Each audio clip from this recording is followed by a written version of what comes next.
నమస్తే. Welcome to our channel. నేను పద్మిని. ప్రస్తుతంతో పాటు సీనియర్ జర్నలిస్ట్ భరద్వాజ్ గారు ఉన్నారు. మాట్లాడదాం సార్. నమస్తే సార్. నమస్తే. 'బర్బరిక్' అనే సినిమా రిలీజ్ అయింది. ఈ సినిమాకి సంబంధించినటువంటి బజ్ లేకపోవడం రీత్యా ఓన్లీ 10 మందే థియేటర్‌కొచ్చారు అంటూ ఒక భావోద్వేగానికి లోనైనటువంటి సందర్భం డైరెక్టర్.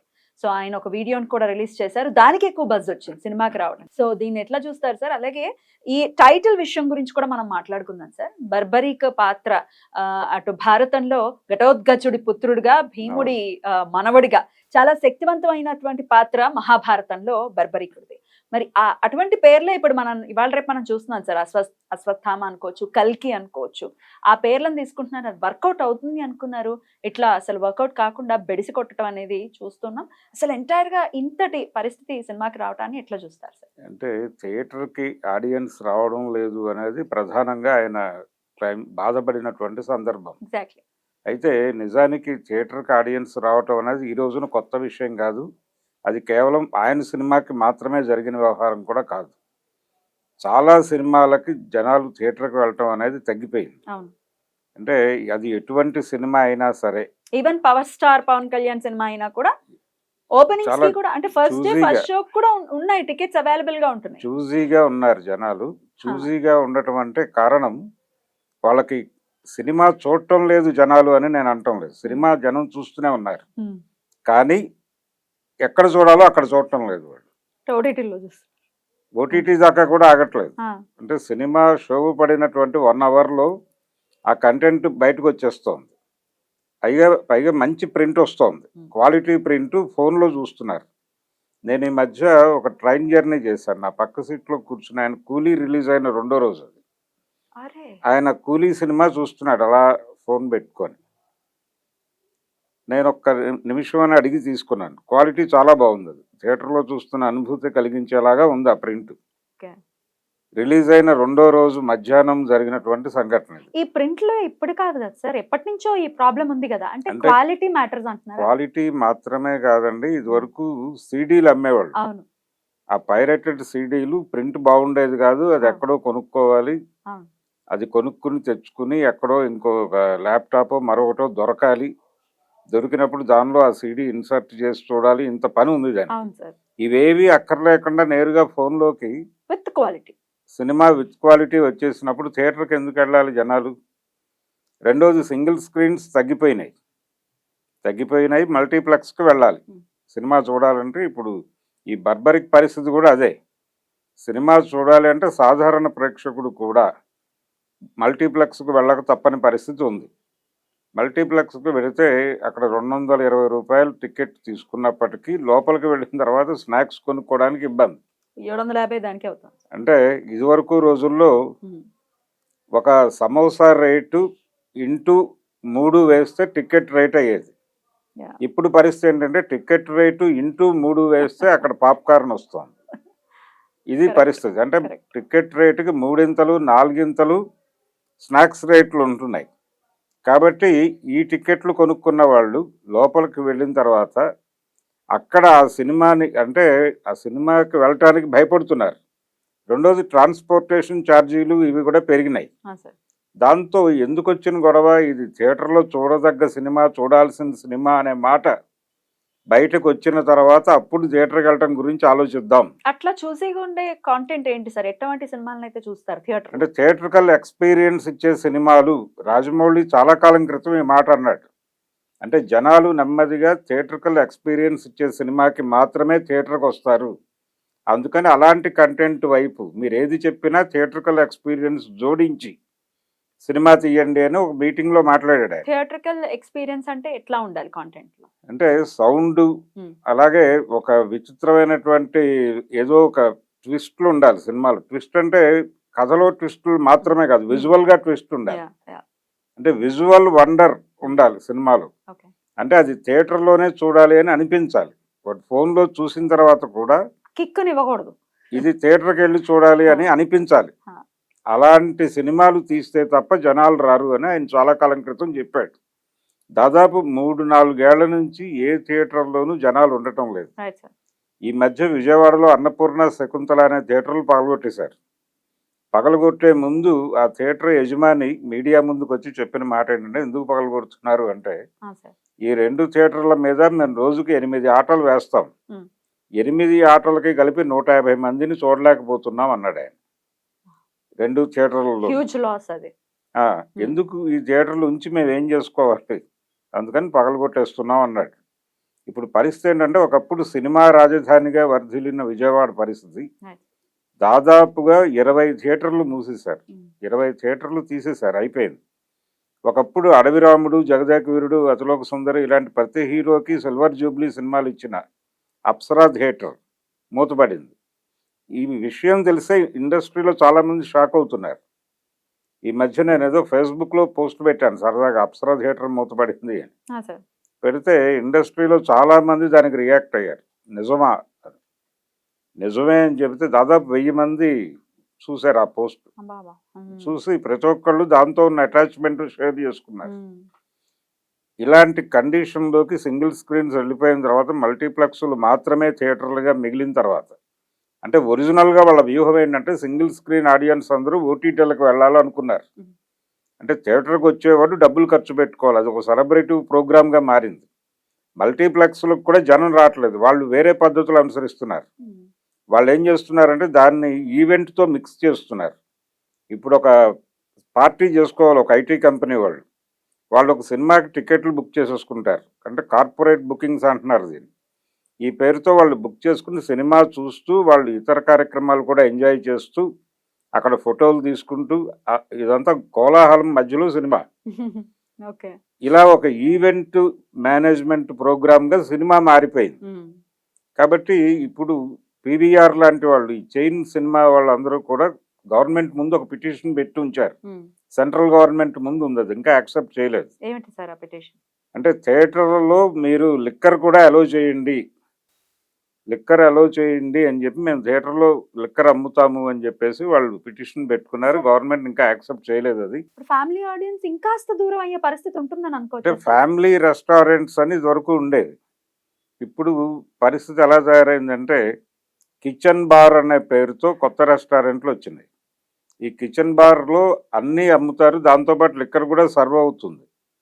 అంటే ఫ్యామిలీ మొత్తం వెళ్ళి అక్కడ కూర్చుని అందులో ఎవరికైనా లిక్కర్ అలవాటు ఉంటే వాళ్ళు కూడా తీసుకోవచ్చు, అందరినీ అకామిడేట్ చేస్తాం అనేది వాళ్ళ ఉద్దేశం. ఈ కిచెన్ బార్ అనేటువంటి కాన్సెప్ట్ వెనకాల ఉన్న ఉద్దేశం అది. బట్ థియేటర్లోకి లిక్కర్ వస్తే దాని కాన్సిక్వెన్సెస్ ఏముంటాయి సార్?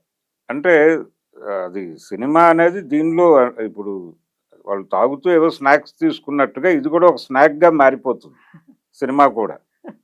అటువంటి కండిషన్, అంటే జనాల్ని రప్పించటానికి ఏం చేయాలి అనేది, జనాల్ని రప్పించడానికి అది ఈవెంట్ ప్రోగ్రామ్ గా మార్చారు సినిమాని. జనాల్ని రప్పించడానికి మరి లిక్కర్ ఉపయోగపడుతుంది అంటారా? What is your analysis? అంటే 3 hours అక్కడ కూర్చుంటారు, మాట్లాడుకుంటూ ఉంటారు, మధ్య మధ్యలో సినిమా చూస్తూ ఉంటారు, ఎవరి గోల్లో వాళ్ళు ఉంటారు. అలా అయిపోయింది సినిమా పరిస్థితి అనేది నిజంగానే విషాదకరం. కానీ సీరియస్ ఆడియన్స్ సినిమా చూస్తున్నారు. ఇప్పుడు ఆ బార్బరిక్ అనే ఏదైతే ఇతను చెప్తున్నాడో, ఈ బర్బరీకుడి కథ కాదు, అది సాంఘిక సినిమా టైటిల్ అది వాడారు. ఆ పౌరాణికానికి సంబంధించినటువంటి పోలికలు కూడా ఆ కథలో ఉన్నాయని నేను అనుకోవడం లేదు. అంటే ఓన్లీ ఒక పవర్ ని ఎస్టాబ్లిష్ చేయడానికి మాత్రమే ఆ పేరుని తీసుకున్నారని అనుకోవచ్చు. అంతే. అంటే పురాణాల రెఫరెన్స్ తో వచ్చినటువంటి సినిమాలు చాలా పెద్ద విజయాలు సాధిస్తాయని ఒక నమ్మకం ఉంది ఇండస్ట్రీలో. అంటే ప్రతి హిట్ సినిమా వెనకాల ఒక పురాణం ఉంటుంది. షోలే సినిమా కూడా రామాయణమే. షోలే సినిమాకి ప్రేరణ రామాయణం, బాలకాండ. అంటే అక్కడ 50 సంవత్సరాలు అయింది ఆ సినిమా రిలీజ్ అయ్యి. ఇప్పుడు ఆ సినిమా గురించి చూస్తే సంజీవ్ కుమార్ని విశ్వామిత్రుడిగా అనుకుంటే, ఆ సినిమాలో సంజీవ్ కుమార్ చేసిన క్యారెక్టర్, ఆయన తన ఊరి మీద దొంగలు పడుతున్నారు అని చెప్పి గవర్నమెంట్ దగ్గరికి వెళ్ళి నాకు 2 ఇవ్వండి, నేను అంటే రామలక్ష్మణులను ఇవ్వండి, నేను అక్కడ యాగాన్ని కాపాడుకుంటాను అని విశ్వామిత్రుడు అడిగినట్టుగా ప్రభుత్వాన్ని అడుగుతాడు. ఎవరు కావాలి అంటే, ఈయన పాత పోలీస్ ఆఫీసర్ కాబట్టి బలానా జైల్లో 2 ఉన్నారు, వాళ్ళిద్దరిని నాకు ఇవ్వండి, నేను వాళ్ళతో అక్కడ శత్రు సంహారం చేసుకుంటాను, గబ్బర్ సింగ్ అని ఒకడు ఉన్నాడు అక్కడ అని వీళ్ళిద్దరిని తీసుకెళ్ళి అక్కడ ఆ కార్యక్రమం ముగిస్తాడు. ఇది బాలకాండే యాజ్ ఇట్ ఈస్ గా విశ్వామిత్రుడు దశరథుడి దగ్గరికి వచ్చి ఏమడుగుతాడో అదే అడుగుతాడు గవర్నమెంట్ దగ్గరికి వెళ్ళి సంజీవ్ కుమార్. అలాగే వేటగాడు అని ఎన్టీ రామారావు గారి సూపర్ హిట్ సినిమా ఉంది. అది కూడా వినాయక చవితి వ్రత కథల్లో చదువుకునేటువంటి సమంతక మనోపాఖ్యానమే, అంతకు మించి ఏమీ కాదు. అంటే తన తండ్రి మీద ఒక నింద వస్తుంది, ఆ నింద సడన్ గా రామారావు గారికి తెలుస్తుంది. ఆ నింద నుంచి తన కుటుంబాన్ని బయట వేయటం కోసం ఆయన పడే తిప్పలు, అక్కడ కూడా అడవిలోకి వెళ్ళిన వజ్రము, ఆ వజ్రాన్ని కబళించేటువంటి ఎవరో జంతు రూపంలో వస్తాడు. యాజ్ ఇట్ ఈస్ గా అదే లైన్. Super hit. అది 175 రోజులు ఆడింది 25 సెంటర్లలో. వేటగాడు అంటే జంధ్యాల గారు దానికి కథా రచయిత. ఇలా పురాణ రెఫరెన్స్లు, ఈవెన్ రోజా అనే సినిమా బాలచంద్ర గారు మణిరత్నంతో తీయించిన సినిమా, అది కూడా సతీ సావిత్రి అడాప్షనే. అక్కడ యముడు తీసుకెళ్తాడు భర్తని, ఇక్కడ ఉగ్రవాదులు తీసుకెళ్తారు. యముడితో పోరాడినట్టే ఇప్పుడు ఉగ్రవాదులతో పోరాడి ఆ భర్తను వెనక్కి తెచ్చుకుంటుంది, అంతే, అంతకు మించి ఏమీ లేదు. అంటే కథ కూడా పోలి ఉండటము, ఓన్లీ పేర్లు మాత్రమే పురాణాల నుంచి తీసుకున్నవి ఏవి సూపర్ హిట్స్ అయ్యాయి అంటే ఏమున్నాయి? చాలా తక్కువ అండి. పురాణాలని రెఫరెన్స్ గా తీసుకుని కథలో అడాప్ట్ చేసుకున్నటువంటి సినిమాలు ఆడినాయి. చాలా సినిమాలకి పురాణాలు కనిపిస్తాయి, ఆ రెఫరెన్స్ లేకుండా హిట్ సినిమాలు తక్కువే. కానీ ఆ పేర్లు వాడేసిన, ఇప్పుడు జమదగ్ని అని భారతీరాజా గారు కృష్ణతో సినిమా తీశాడు, అది పురాణ పాత్రే కానీ ఆ పోలిక ఏమీ ఉండదు దానిలో. ఆ ధోరణిలో ఆ సినిమా ధోరణిలో పెడుతుంది. అలాగే అశ్వత్థామ ఇలాంటి పేర్లని వాడేస్తూ ఉంటారు, కానీ ఆ క్యారెక్టర్ కి ఈ కథకి పోలికలు కూడా ఉండవు. అలాంటి సందర్భం అయ్యి ఉండొచ్చు ఈ సినిమా అని అనుకుంటున్నాను, నేను చూడలేదు. కానీ ఇది ఒక సోషల్ డ్రామా. మీరు ఎందుకు అన్ని సినిమాలు చూస్తారు కదా, ఈ సినిమా ఎందుకు చూడలేదు? అంటే నాకు జనరల్ గా నిన్న ఏదో మలయాళం సినిమా కూడా చూసాను. ఇప్పుడు ఆయన అన్నది కూడా అదే, మలయాళం సినిమాలు తమిళ సినిమాలు చూస్తున్నారు మన వాళ్ళు, మన సినిమాలు చూడట్లేదు అని కూడా అన్నారు. మీరు ఎందుకు ఈ సినిమా ఎందుకు చూడలేదు? మలయాళం ప్రెస్ షో వేసిన సమాచారం ఇవ్వలేదు, షో వేశారనేది కూడా తెలియదు. అంటే ప్రచారం ప్రాపర్ గా జరగలేదు ఈ సినిమాకి అనేది ఒక గొడవ. వాళ్ళు 2-3 ఈవెంట్స్ అయితే చేశారు. జనరల్ గా పిఆర్ఓలు మెసేజ్లు పంపిస్తారు, అది రాలేదు. ఈ సినిమాకి సంబంధించి రాలేదు. అనుకున్నారా? తెలియదు నాకు, సినిమా రిలీజ్ అయిందని కూడా తెలియదు నాకు. అసలు ఇండస్ట్రీలో ఉన్న వాళ్ళకే తెలియకపోతే మామూలు సామాన్యుల జనానికి ఏం తెలుస్తుంది? అదొక ప్రాబ్లం. అయితే ఈ సినిమా ఆయన గొడవ పడింది ఎక్కడంటే, జనాలు థియేటర్లకు రావటం లేదు అనేది వాస్తవము. ఇది కొత్త విషయం కాదు, 3 ఏళ్ల నుంచి నడుస్తోంది. జనాలు థియేటర్లకు రాకపోవడానికి కారణం కంటెంట్ అవైలబుల్గా ఉంటుంది వాళ్ళకి. ఆ లీకేజీని అరికట్టడానికి ఏం చేయాలనేది ఇండస్ట్రీ ఆలోచించాలని కొన్ని సంవత్సరాలుగా చాలా మంది చెప్తున్నారు. అంటే ఐబొమ్మ వాళ్ళతో వీళ్ళు మాట్లాడితే ఐబొమ్మ ఛాలెంజ్ చేసింది, ఒక ప్రకటన చేశారు, మేము లీక్ చేస్తాం, మీరు ఏం చేసుకుంటారో చేసుకోండి అని చెప్పారు. వాళ్ళ మీద కేసులు వేయటం ఇది కూడా మనం చేయలేమా సార్? కేసులు వేశారు. అంటే ఇది గ్లోబలైజ్ అయిపోయింది. ఇప్పుడు ఇంటర్నెట్ వచ్చిన తర్వాత గ్లోబలైజ్ అయిపోయి వాళ్ళు ఏ దేశం నుంచి ఆపరేట్ చేస్తున్నారు తెలియదు. అంటే ఒకటి కట్ చేస్తే ఇంకొక ఐడితో వాళ్ళు ఎంటర్ అయిపోయి ఆ కంటెంట్ని పుష్ చేసేస్తున్నారు. ఇది అంటే ఒక రకంగా ఒక విచిత్రమైన యుద్ధం చేస్తున్నారు సినిమా ఇండస్ట్రీ. దీన్ని ఎలా కంట్రోల్ చేయాలి అనేది గవర్నమెంట్తో కూర్చుని డిస్కస్ చేసి టెక్నీషియన్స్ని, టెక్ పీపుల్ని ఇన్వాల్వ్ చేసి చేయాల్సినటువంటి, దీనికి ఒక ప్రత్యేకమైన టెక్ డివిజన్ కావాలి ఈ హ్యాకర్స్ని వీళ్ళని పట్టుకోవటానికి. ఆ రకమైన మెకానిజం డెవలప్ చేయటం మీద ప్రధానమైన శ్రద్ధ పెట్టాలి. అది పెట్టకపోతే ఇలాగే తయారవుతుంది, ఇలాగే బాధపడాల్సి వస్తుంది. శ్రద్ధ లేకపోవటం వల్ల ఇంతవరకు జరిగింది. ఇదేం రాకెట్ సైన్స్ కాదు, అరికట్టచ్చు. అంటే దీనిలో ఒకటేమో కంటెంట్ అవైలబుల్ గా ఉండటం అయితే, రెండోది థియేటర్ మోర్ ఎక్స్పెన్సివ్ గా మారింది. 2 points. థియేటర్ మోర్ ఎక్స్పెన్సివ్ గా మారింది. థియేటర్ ఆడియన్స్ ఫ్రెండ్లీగా మారితే కొంతవరకు తగ్గచ్చు. అది కూడా చెయ్యాలి, అది కూడా ప్రభుత్వం చేతిలోనే ఉంది. ఇప్పుడు ఈయన సీరియస్ గా ప్రభుత్వం మీద యుద్ధం చేయాల్సిన విషయాలు 2. ఈ పైరేటెడ్ వీడియోస్ ఎలా బయటకు వస్తున్నాయి, దీనికి సంబంధించి అరికట్టడానికి మనం ఏమీ చేయలేమా అని ఆయన ఒక ఉద్యమ రూపంలో ముందుకు వెళ్ళడానికి అవకాశం ఉంది. ఇప్పుడు ఫీల్ అయ్యాడు కాబట్టి ఆయనకు తెలిసే ఉండాలి ఈ సమాచారం. అంటే ఆయన ఇండస్ట్రీతో ట్రావెల్ అవుతున్నప్పుడు ఏ సినిమాకి రావట్లేదు జనాలు, ఏ థియేటర్ అయినా. ఇప్పుడు అల్లరి నరేష్ నటించినటువంటి ఒక సినిమా మార్నింగ్ షోకి వెళ్ళాను నేను ఇక్కడే ఓ థియేటర్లో. వెళితే ఇండస్ట్రీకి సంబంధించిన ఆయన మా అక్కడ ఛాంబర్లో పెద్ద పొజిషన్లో ఉన్నాయనే ఫోన్ చేశాడు, ఎక్కడున్నారు అని. నేను థియేటర్లో ఉన్నానండి అని చెప్పాను. చెప్తే ఎంతమంది ఉన్నారు థియేటర్లో అన్నాడు ఆయన. చూసి 13 మంది ఉన్నారని చెప్పాను. మీరు ఆ టికెట్ కొనకపోతే ఆ షో క్యాన్సిల్ అయ్యేది కదా అన్నాడు ఆయన. కనీసం కరెంటు డబ్బులు మీకు లేవు వాళ్ళకి అని. ఇది పరిస్థితి. అల్లరి నరేష్ హీరోగా నటించిన సినిమాకి పరిస్థితి మార్నింగ్ షోకు ఉన్న కండిషన్. అందుకని జనాల్ని థియేటర్కి రప్పించటం అనేది ఒక ప్రోగ్రాము.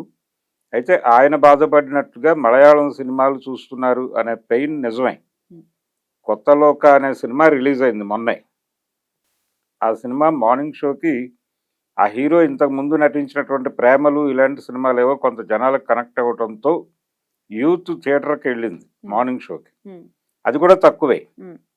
వెళ్ళిన వాళ్ళు అంటే ఇప్పుడు పరిస్థితి ఎలా తయారైందంటే థియేటర్లో కూర్చున్న ప్రతి సీట్లో కూర్చున్న ప్రేక్షకుడు సోషల్ మీడియాలో ఏదో ప్లాట్ఫామ్ మీద మెంబర్ అయ్యి, కాబట్టి బయటకు రాగానే ట్విట్టర్లోనో ఇన్స్టాలోనో లేకపోతే ఎక్స్లోనో ఫేస్బుక్లోనో ఎక్కడో చోట తన అభిప్రాయాన్ని షేర్ చేస్తాడు. నేను పొద్దున్నే ఫలానా సినిమాకి వెళ్ళాను, ఇది పరమ దరిద్రంగా ఉంది అనో లేకపోతే అద్భుతంగా ఉంది అనో ఏదో ఒక మాట పెట్టేస్తున్నారు అక్కడ. ఇవి స్ప్రెడ్ అవుతున్నాయి, ఇవి షేర్ అవుతున్నాయి. ఇలా ఒక 5-6 గనక ఒకే ఒపీనియన్ చెప్తే ఇది జనాల మీద ప్రభావం చూపిస్తోంది. కాబట్టి ఇదొక గొడవ. ఈ కొత్త లోక అనే సినిమాకి వెళ్ళిన ప్రేక్షకులు ఈ యూత్కి సినిమా కనెక్ట్ అయింది. అది థియేట్రికల్ ఎక్స్పీరియన్స్ ఇచ్చే లెవెల్లో నడిచినటువంటి సినిమా. థియేట్రికల్ ఎక్స్పీరియన్స్ ఇవ్వాలి అని ఒక మామూలు కథని అలా డిజైన్ చేసుకున్నాడు అతను. అంటే లోకల్ స్టోరీని గ్లోబల్ లెవెల్లో చెప్పడం అనేటువంటి ఒక ప్రక్రియ ఈ మధ్య కొంతమంది డైరెక్టర్లు అడాప్ట్ చేసుకుంటున్నారు. ఆ ధోరణిలో తీసిన సినిమా అది.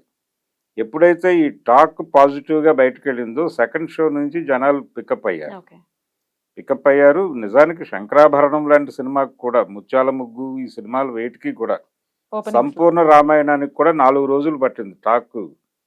అంటే జనాలు సినిమా బాగుంది అని థియేటర్ వైపు వెళ్ళటానికి. అంటే శోభన్ బాబు రాముడేమిటి అని జనాలు థియేటర్కి వెళ్ళలేదు ఆ రోజున. వెళ్ళకపోయేసరికి శోభన్ బాబుకే బాధేసి ఎన్టీఆర్ దగ్గరికి వెళ్ళి నేను చెప్పానండి వాళ్ళకి, నన్ను పెట్టి సినిమా తీశారు, ఇప్పుడు అదేమో ఫెయిల్ అయింది అని అంటే ఆయన ధైర్యం చెప్పాడు. అంటే కొంచెం మౌత్ పబ్లిసిటీ స్ప్రెడ్ అయిన తర్వాత మాట్లాడదాం, ఇప్పుడు వద్దు, ఇప్పుడు ఆ సినిమా ఆడదానో ఫ్లాప్ అయిందనో ఇలాంటి అభిప్రాయాలు చెప్పొద్దు, నువ్వు వెళ్ళిపో అని చెప్పి పంపించాడు ఆయన. దీన్ని ముళ్ళపూడి వెంకటరమణ గారు పాత రాముడు కొత్త రాముడికి ధైర్యం చెప్పాడని చెప్పి రాశాడు. కాబట్టి అలా రామారావు గారు చెప్పినట్టుగానే ఓ 2 రోజుల తర్వాత అది టాక్ పికప్ అయ్యి 175 days ఆడింది అది వినోద థియేటర్లో. కాబట్టి ఇలాంటివి ఉంటాయి, పికప్ అయ్యే ఛాన్సెస్ ఉంటాయి. అయితే ఇందాక మీరు చెప్పిన పాయింట్ మీద ఒకవేళ మనం మాట్లాడుకుంటే సోషల్ మీడియా ఇంత వాస్ట్ గా పెరిగిపోయింది, ఎవరికి వాళ్ళు పబ్లిసిటీ వైజ్ చాలా దృష్టి సారిస్తున్నారు. అండ్ పెయిడ్ రివ్యూస్ కూడా వచ్చేసాయి సార్. ఎంత మనం 1000 రూపాయలు 2000 మనం కాదు అనుకుంటే ఈజీగా ఇగో ఈ సినిమా బాగుంది అని ఏదో నార్మల్ ఐడి పెట్టేసినట్టు కూడా పెట్టేసి కూడా తెప్పించుకుంటున్నారు. అవి అలాంటి పరిస్థితుల్లో కూడా సినిమా ఆడకపోవడాన్ని ఎట్లా చూడొచ్చు సార్? అంటే దాసరి నారాయణరావు గారు ఆయన బతుకున్న రోజుల్లో ప్రపోజల్ పెట్టాడు. ఆయన ఏమంటాడంటే ఒక 10 మంది ఎక్స్పర్ట్లని ఒక కమిటీగా ఫామ్ చేసి ఇండస్ట్రీ వాళ్ళకి ప్రతి సినిమా చూపించి ఆ అభిప్రాయం అధికారిక అభిప్రాయంగా చలామణి చేస్తే కొంతవరకు ఈ బ్యాడ్ రివ్యూస్ వలన సినిమా దెబ్బతింటోంది అనే మాట నుంచి బయటపడగలమేమో, ఆలోచించండి అని చాంపర్కి వచ్చి ఒక మాట చెప్పి వెళ్ళాడు ఆయన. ఐడియా ఎంతవరకు వర్కౌట్ అయ్యేది సార్ ఒకవేళ ఇంప్లిమెంట్ చేస్తుంటే కొంత మేరకు ఉపయోగపడేది, కొంత అంటే ప్రాపర్గా పుష్ అయితే అది. అంటే ఒకప్పుడు రివ్యూస్ జెన్యూన్గా చెప్పినటువంటి పరిస్థితి ఉండేది. ఈ మధ్య రివ్యూస్ బాగానే వస్తున్నాయి, అంటే ఏదో సినిమాని వాంటెడ్గా కిల్ చేయాలని అనుకోవడం లేదు. కానీ వీళ్ళు తీసుకుంటున్నటువంటి కంటెంట్ మలయాళంలో వాళ్ళు లోకల్ కథని గ్లోబల్ లెవెల్లో చెప్పడం అనే విద్యని బాగా వాళ్ళు ప్రాక్టీస్ చేశారు అక్కడ డైరెక్టర్లు. చేసి వాళ్ళు ఏ కథ చెప్పినా కానీ దాన్ని జానపదంతో మిక్స్ చేసి 2 లేయర్లలో కథ నడిపాడు. ఆ కొత్త లోక అనే సినిమా చూశాను నేను. ఈ 2 లేయర్లలోనూ ప్రజెంట్ సొసైటీ ఎదుర్కొంటున్నటువంటి చాలా అంశాలను కూడా తడిమి దాన్ని జానపదాలతో లింక్ చేసి చెప్పడం అనేది ఆడియన్స్ కొత్తగా అనిపించింది. ఈ 2 లేయర్స్ కథ ఒకే టైం లైన్లో నడుస్తుంది. ఇలాంటి కొన్ని మ్యాజిక్లు నడుపుతూ సామాజిక స్పృహ ఉంటూ ప్రజెంట్ థియేటర్లో కూర్చున్న ప్రతి ప్రేక్షకుడు ఫీల్ అయ్యే ప్రాబ్లమ్ని వాడు డిస్కస్ చేశాడు. అది కనెక్ట్ అయింది. అలాంటి సాధన ఉంటే ఈ సినిమాలో అలాంటి సాధన ఉండి అలాంటి కాన్ఫిడెన్స్ ఇవ్వగలిగితే మీరు అంటే సినిమాని ముందుగా మీరు కంటెంట్ వైజ్ ప్రమోట్ చేయాలి. అంటే మీరేదో ఒక దీన్ని పెట్టేసి ఒక ప్రీ రిలీజ్ ఈవెంట్ పెట్టి నేను ప్రమోట్ చేశాను అనుకుంటే కుదరదు. మీ సెంట్రల్ ఐడియా మీద ఒక డిస్కషన్ పెట్టండి. డిస్కషన్ పెట్టి ఆ ఇష్యూ మీద జనాలని అంటే సోషల్ మీడియాని వాడుకుంటూ జనాలను బయట నుంచి పిలిచి వాళ్ళని ఇన్వాల్వ్ చేసి ఆ పాయింట్ మీద ఒక డిస్కషన్ పెట్టి అప్పుడు జనాల్ని మీరు సినిమా కోసం ప్రిపేర్ చేసి అప్పుడు థియేటర్కి సినిమా వేస్తే కొంతవరకు జనాలు వెళ్ళి చూసి దాని గురించిన అభిప్రాయాలు చెప్పే అవకాశం ఉంది. అలాంటి ప్రయత్నాలు జరగటం లేదు. అంటే ఇదివరకు జరిగేవి అలాంటివి, అవి కూడా ఫిలిం క్లబ్లు ఉండేవి ఇదివరకు. ఆ ఫిలిం క్లబ్బులను ఇలా వాడేవాళ్ళు. ఇప్పుడు అవన్నీ వెళ్ళిపోయినాయి.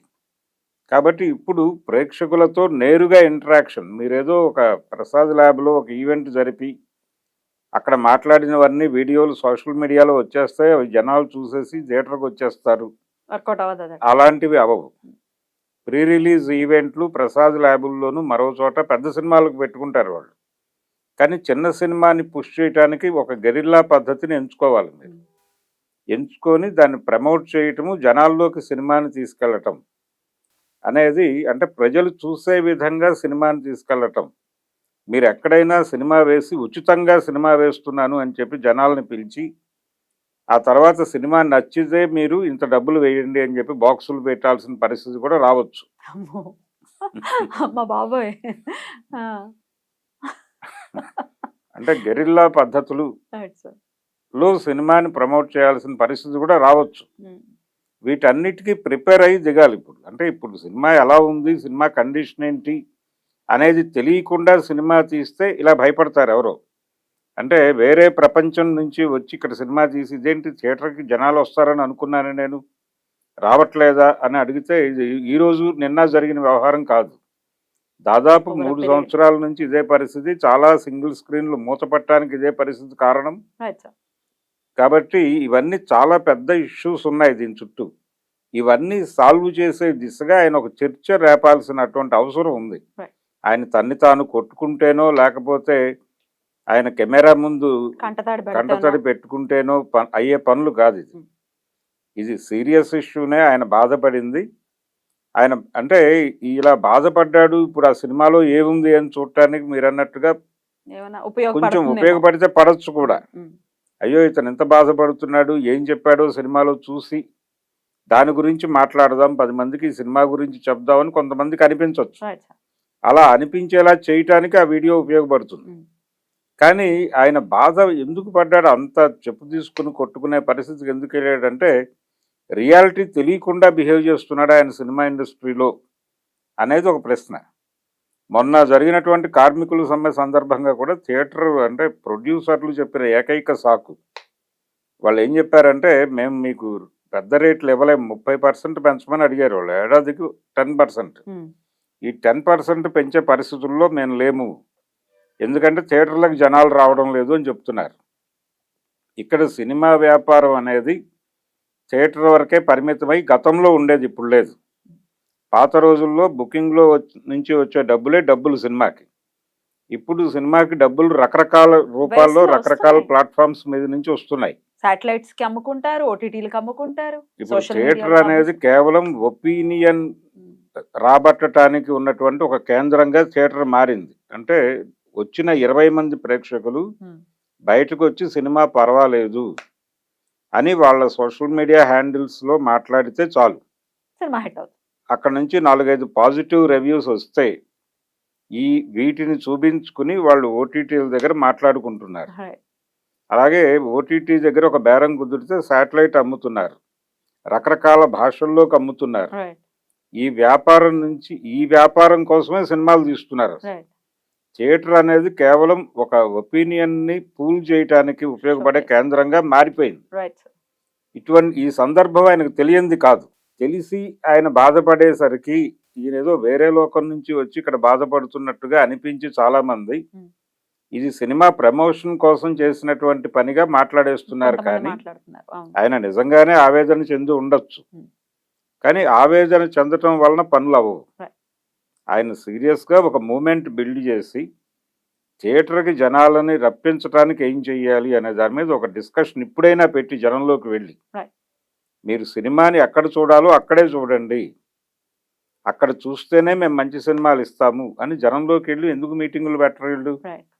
అప్పుడే సినిమా ఇప్పుడు సంఘటితం అవ్వాల్సినటువంటి పరిస్థితుల్లోనే ఉంది సినిమా అని ఖచ్చితంగా చెప్పుకోవచ్చు. అందరూ కలిసి అవును, మీరు అన్నట్టుగా ఒక ఉద్యమంలా చేస్తే తప్ప అసలు పూర్వం 50 రోజులు 100 రోజులు 75 రోజులు ఇలా తెగ ఆడేసేవి సినిమా. 175 రోజులు సంవత్సరాలు కూడా ఆడిన సంవత్సరం ఆడింది అంటే, సంవత్సరం అదే ఆ సినిమా ఆడింది. అడవిరాముడు, ఆ, లవకుశ ఆడింది, జగదేక వీరుడు అతిలోక సుందరి, జగదేక వీరుడు అతిలోక సుందరి ఆడింది, అలాగే ఇంకా అట్లాంటి రోజులు- శంకరాభరణం 200 రోజులు ఆడింది.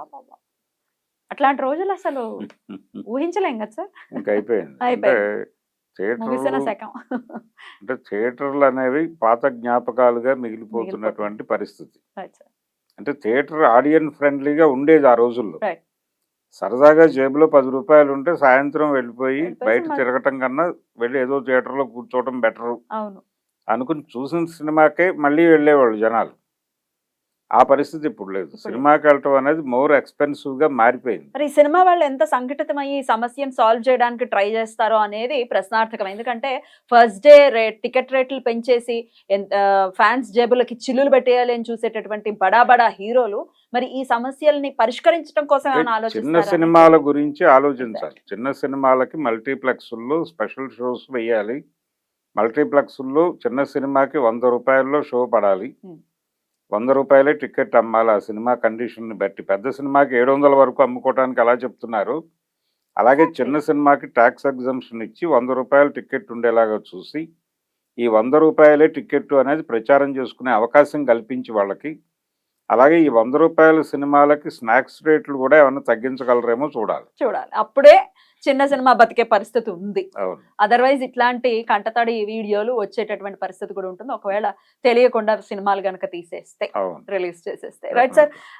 బర్బరిక్ అనే సినిమా మరి దీనికి సంబంధించినటువంటి బజ్ దీంతోనైనా ఏమైనా మొదలై ఆ సినిమాకి